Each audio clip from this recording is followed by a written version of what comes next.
Assalamualaikum dan salam sejahtera. Kerajaan tak akan benar keluar KWSP, Ahmad Maslan.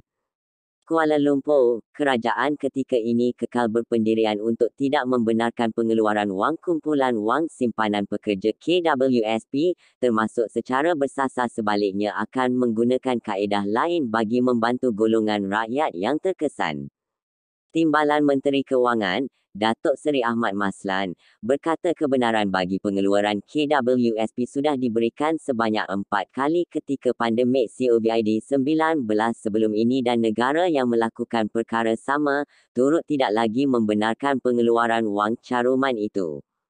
Katanya, berdasarkan rekod, seramai 6.7 juta atau 51.5% pencarum di bawah usia 55 tahun kini mempunyai simpanan RM10,000 dan ke bawah.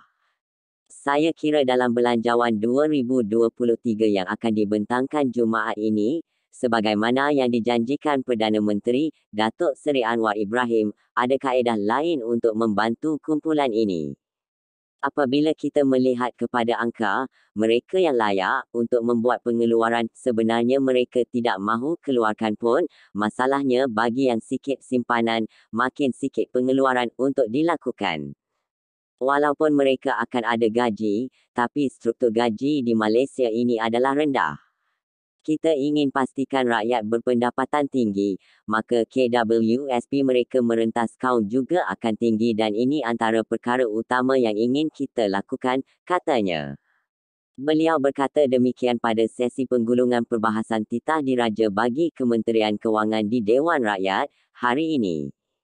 Ahmad menjawab celahan beberapa ahli parlimen iaitu Datuk Seri Ismail Sabri Yaakob, Banbera, Datuk Seri dari Zulkifli Ahmad, PH Kuala Selangor, dan Muhammad Syahir C. Sulaiman, PAN Bacok, yang meminta kerajaan mempertimbangkan pengeluaran KWSP secara bersasar dengan syarat yang lebih ketat.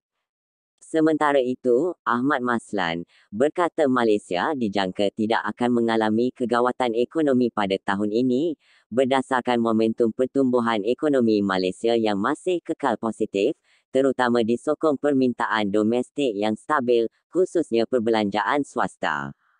Ia susulan jangkaan penambahbaikan pasaran buruh yang berterusan serta peningkatan aktiviti ekonomi dan sosial, terutama berkaitan pelancongan. Katanya, Fitch Ratings turut mengekalkan penarafan kredit negara pada tahap BBB+ dengan tinjauan stabil pada 2023.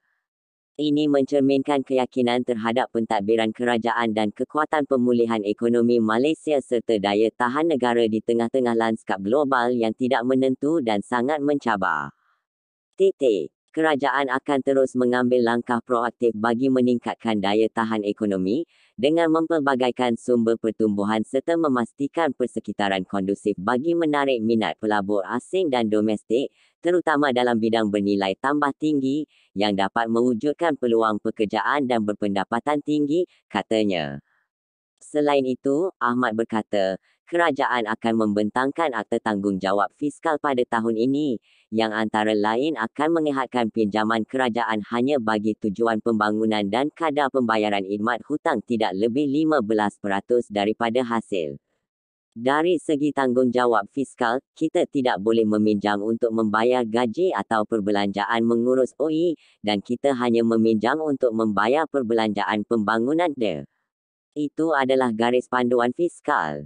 Sama ada akan berlaku pinjaman selain untuk pada masa akan datang, itu kita akan lihat dan cuba untuk mengelakkannya dan sebab itu, kita akan membentangkan akta tanggungjawab fiskal, katanya.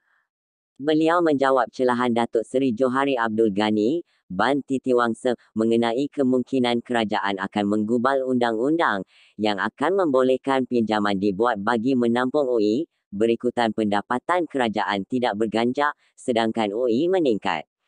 Terima kasih, jangan lupa like, komen dan subscribe.